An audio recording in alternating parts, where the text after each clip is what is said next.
Welcome to our channel. Welcome to another one of our videos. This next Saturday, we're going to go live again. If you missed today's event, go ahead and look down below in the description and we'll have it down there. Today, we're going to cover QuantumScape Corporation's QS stock. We're going to cover a little bit about the earnings. We got some breaking news as well. We're going to discuss short interest and where we project the stock will go from here. And we'll also cover our positions as well. QuantumScape dropped about 5% on Friday because the overall market dropped.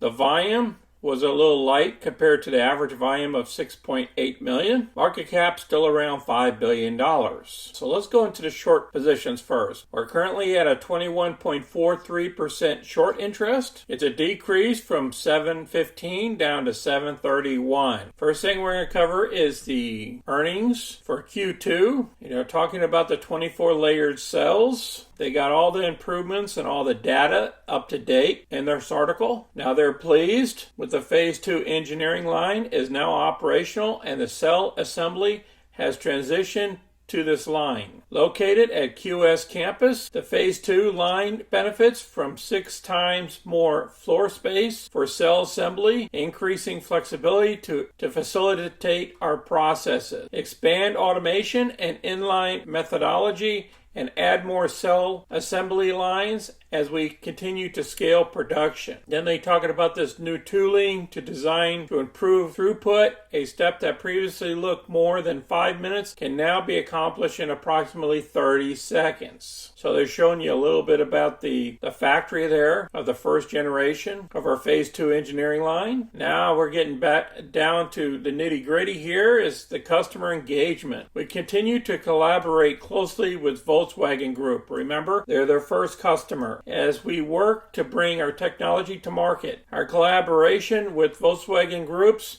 engineering teams have intensified in recent months with regular technical and product development meetings. In addition to Volkswagen Group and our previously announced deals, we are pleased to report 2 additional customers, sampling agreements with automotive OEMs. We have now announced agreements with 6 prospective automotive customers, from global top 10 manufacturers by revenue to premium performance and luxury automakers, encompassing both pure EV and conventional OEMs. Now the financial aspects, they only burned 27.6 million below their guidance of 35 to 65 million. So they're saving cash here. That's good. They don't have to do a capital raise. So they're also reiterating our cash OPEX guidance of 225 million to 275 million. In 2022. We now estimate our capital expenditures to be between 175 million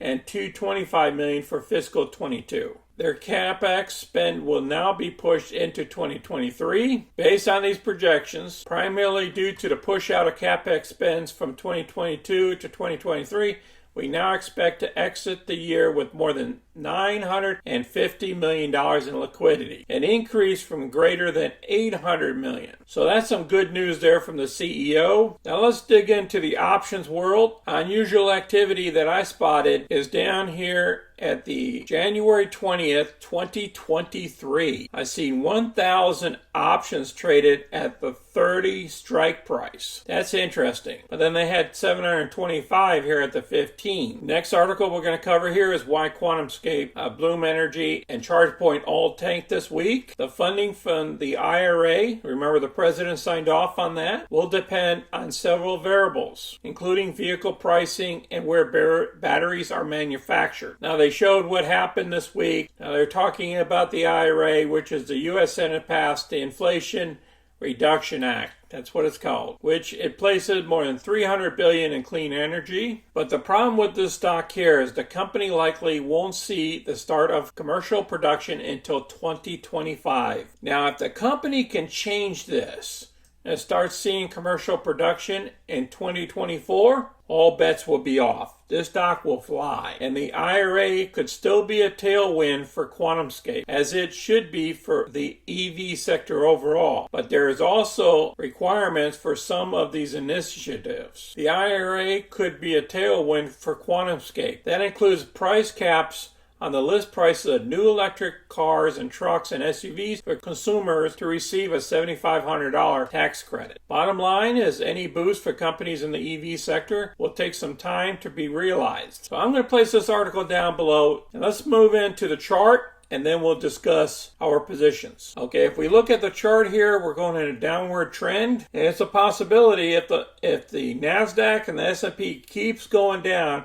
is we can visit this $9 level again, $9.50 level. That's my belief. But if the S&P takes back off and the NASDAQ does, we can easily go back to $13 to $14 a share, all the way up to $16. So it all depends on the overall market. Now let's look at our positions, what we've been doing. We got out of coin with just a little bit of a loss there of $20 when I started seeing her go in the wrong direction. Got out of it quick. SoFi, when it topped out, because this was a call for this last week, I picked up that 294, and then next thing you know, it dropped. What I should have done was bought a put option at the 750 as well, but I failed to do so. And these puts was basically picking up some income and buying the shares back at $7, but it dropped even further all the way down to $6.50. So I rolled these puts on over to the 2nd of September. So the maximum premium we'll receive out of this trade will only be $100 if we don't get put to stock. Now GPS, we seen her bounce. This was unusual activity. We picked up to $98, walked away with 43.7% on the trade. PayPal, because the market was collapsing,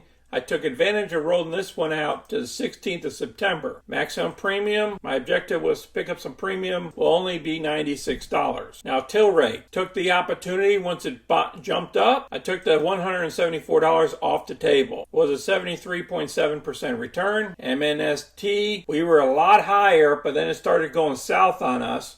And then we jumped out of the position, only securing $165 worth of profit. These were all unusual activities. Took a 43.3% return on. SLV, dropped out of it because it was going the wrong direction. I took that little bit of loss. Instead of $130, only $75. KSSS is another unusual activity. I jumped into her, it's not due until the 16th of September. BBBY did a short-term 2-day deal on this. Took the money and ran. Picked up $219 because it was falling, so I bought a put. And then KMI, we still have that position. That's my oil stock until September. It was unusual activity as well. And MU was unusual activity. I jumped into it.